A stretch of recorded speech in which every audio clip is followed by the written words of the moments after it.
നമസ്കാരം. DCC പ്രസിഡന്റുമാരുടെ തെരഞ്ഞെടുപ്പിൽ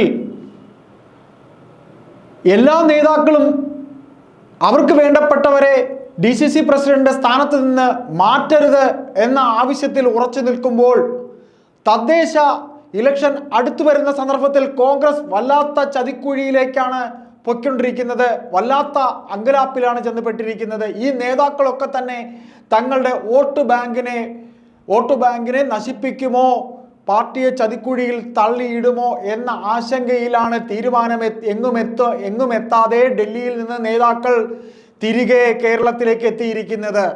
അത് നാം പറയുമ്പോൾ മലബാറിൽ കൈവച്ചാൽ അതിൽ കടുത്ത നടപടി ഉണ്ടാകുമെന്ന് സുധാകരൻ പറഞ്ഞിരിക്കുന്നു. മലബാറിൽ എന്ന് പറയുമ്പോൾ പാർട്ടിയുടെ കോഴിക്കോട്, കണ്ണൂർ, കാസർഗോഡ്, മലപ്പുറം തുടങ്ങിയ ഇടങ്ങളിൽ തൻ്റെ ആൾക്കാരെ, സുധാകരൻ്റെ ആൾക്കാരായി ഇരുത്തിയിട്ടുള്ളവരെ ആരും തന്നെയും DCC പ്രസിഡന്റ് സ്ഥാനത്ത് നിന്ന് മാറ്റരുത് എന്ന കടുത്ത നിലപാടിലാണ് സുധാകരൻ അങ്ങനെ പറഞ്ഞു കഴിഞ്ഞു.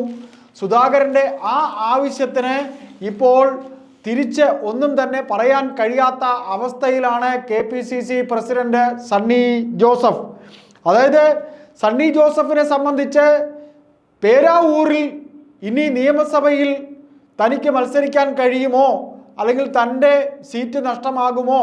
എന്തായാലും KPCC പ്രസിഡന്റ് എന്ന രീതിയിൽ സണ്ണി ജോസഫിന് തൻ്റെ സ്ഥാനം നഷ്ടമാകും എന്ന കാര്യം ഉറപ്പ് തന്നെയാണ്. അദ്ദേഹത്തിന് ഇനി നിയമസഭയിൽ മത്സരിക്കാൻ കഴിയില്ല. അപ്പോൾ കണ്ണൂര് ഇത്തരത്തിൽ താൻ നിയമിച്ചിരിക്കുന്ന, കോഴിക്കോട് താൻ നിയമിച്ചിരിക്കുന്ന പ്രവീൺ കുമാറിനെ പോലെയൊക്കെയുള്ള നേതാക്കളെ മാറ്റിയാൽ അതിൻ്റെ ഫലം അതിഭീകരമായിരിക്കും എന്ന് തന്നെയാണ് സുധാകരൻ പറഞ്ഞിരിക്കുന്നത്. സുധാകരൻ്റെ ആവശ്യത്തിൽ KPCC നേതൃത്വം, അതായത് സുധാകരൻ തനിക്ക് വേണ്ട മാറ്റങ്ങൾ ഒക്കെ തന്നെ സണ്ണി ജോസഫ് വഴി അറിയിച്ചു കഴിഞ്ഞിട്ടുണ്ട്. സണ്ണി ജോസഫിന് ഇപ്പോൾ ഒന്നും പറയാൻ കഴിയാത്ത ഒരു അവസ്ഥയിലാണ് കാര്യങ്ങൾ പോകുന്നത്. ഇതിനിടയിലാണ് KPCC DCC പുനഃസംഘടന ഇങ്ങനെ നടക്കുമ്പോഴാണ് രാജ്മോഹൻ ഉണ്ണിത്താൻ കാസർഗോഡ് തനിക്ക് വേണ്ടപ്പെട്ടവരെ DCC പ്രസിഡന്റ് ആക്കണം എന്ന ആവശ്യവുമായി മുന്നിൽ വന്നിരിക്കുന്നത്. രാജ്മോഹൻ ഉണ്ണിത്താൻ ഇത്തരത്തിൽ പറയുമ്പോൾ മറ്റു ചില വെടികൾ കൂടെ അദ്ദേഹം പൊട്ടിക്കുന്നുണ്ട്. വർഷങ്ങൾക്ക് മുമ്പ് കരുണാകരൻ നേതാവായിരുന്ന സമയത്ത് K മുരളീധരനും അദ്ദേഹത്തിൻ്റെ മകൾ പത്മജയ്ക്കും വേണ്ടി തന്നെപ്പോലെ ഉള്ള നിരവധി പേരെ ബലിയാടാക്കിയ കഥയും ഇപ്പോൾ രാജ്മോഹൻ ഉണ്ണിത്താൻ പറയുന്നുണ്ട്.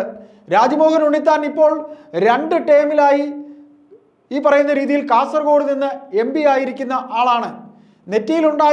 അദ്ദേഹത്തിൻ്റെ നെറ്റിയിൽ അദ്ദേഹം ചാർത്തിയിരുന്ന ഒരു കറുത്ത കുറി ഉണ്ടായിരുന്നു.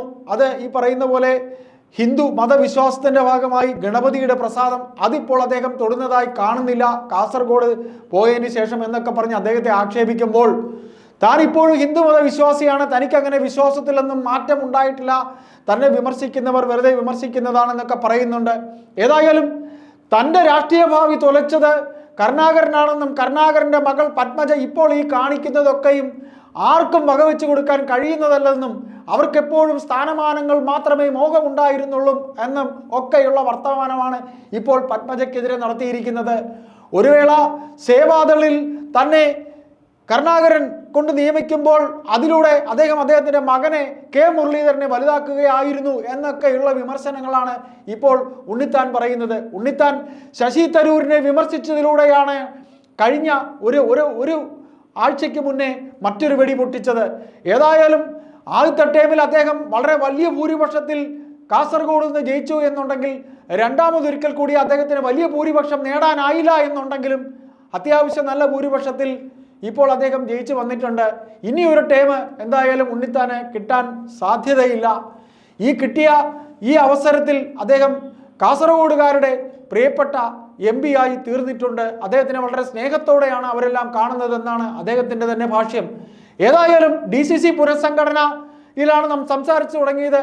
DCC പുനഃസംഘടനയുടെ കാര്യത്തിൽ ഇപ്പോൾ കഴിഞ്ഞ ഏതാനും ദിവസങ്ങൾക്ക് മുമ്പ് ബഹുമാനപ്പെട്ട MP PJ കുര്യൻ സംസാരിച്ചതുപോലെ വരുന്ന തദ്ദേശ സ്വയംഭരണ തെരഞ്ഞെടുപ്പിലേക്ക് അല്ലെങ്കിൽ മുനിസിപ്പാലിറ്റി കോർപ്പറേഷൻ തെരഞ്ഞെടുപ്പിലൊക്കെ അടുത്തു വരുമ്പോൾ കോൺഗ്രസിന് ഏതെങ്കിലും ഒരു ബൂത്ത് കമ്മിറ്റിയിൽ 25 പേരെയെങ്കിലും കൂട്ടാൻ കഴിഞ്ഞിട്ടുണ്ടോ എന്നൊരു ചോദ്യം അദ്ദേഹം ചോദിച്ചിരുന്നു. ആ ചോദ്യത്തിന് ഉത്തരം പറയാൻ ഈ പറയുന്ന യുവ നേതാക്കൾക്ക് ആർക്കും തന്നെ കഴിഞ്ഞില്ല. അവിടെ മുതൽ തുടങ്ങുന്നു കോൺഗ്രസ് എന്ന പാർട്ടി ഇനി വരാൻ പോകുന്ന തെരഞ്ഞെടുപ്പുകൾ എങ്ങനെയാണ് കാര്യങ്ങൾ കൊണ്ടുപോകുന്നതെന്ന്. തിരുവനന്തപുരം, കൊല്ലം, പത്തനംതിട്ട, ഇങ്ങി മലബാർ, കണ്ണൂർ, കാസർഗോഡ്, മലപ്പുറം എന്നീ ജില്ലകളിലെ DCC പ്രസിഡന്റുമാരെ സംബന്ധിച്ച് ഇങ്ങനെ പറയുമ്പോൾ തിരുവനന്തപുരം ജില്ലയിൽ ചെമ്പഴന്തി അനിലിനെ ആക്കണമെന്നും അല്ല മറിച്ച് ശരത് പ്രസാദിനെ കൊണ്ടുവരണമെന്നും അല്ല വിൻസെന്റിനെ കൊണ്ടുവരണമെന്നും ഒക്കെയുള്ള തർക്കത്തിലേക്കാണ് ഇപ്പോൾ കാര്യങ്ങൾ പോയിക്കൊണ്ടിരിക്കുന്നത്. ഏതായാലും ഒരു കാര്യം വ്യക്തം, തലസ്ഥാനത്ത് നേതാക്കൾ നിരവധി ഉണ്ടെങ്കിലും അണികൾക്കാർക്കും പ്രാപ്യമായ രീതിയിലല്ല ഈ നേതാക്കളുടെ പോക്ക് എന്ന കാര്യം സത്യം.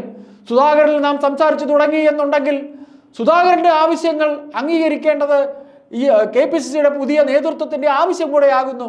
തദ്ദേശ ഇലക്ഷൻ വരെ പോലും കാത്തു നിൽക്കാതെ സുധാകരനെ അദ്ദേഹത്തിന്റെ പ്രസിഡന്റ് സ്ഥാനത്ത് നിന്ന് മാറ്റിയ KPCC നേതൃത്വം ഇപ്പോൾ വല്ലാത്ത അങ്കലാപ്പിലാണ് പെട്ടിരിക്കുന്നത്.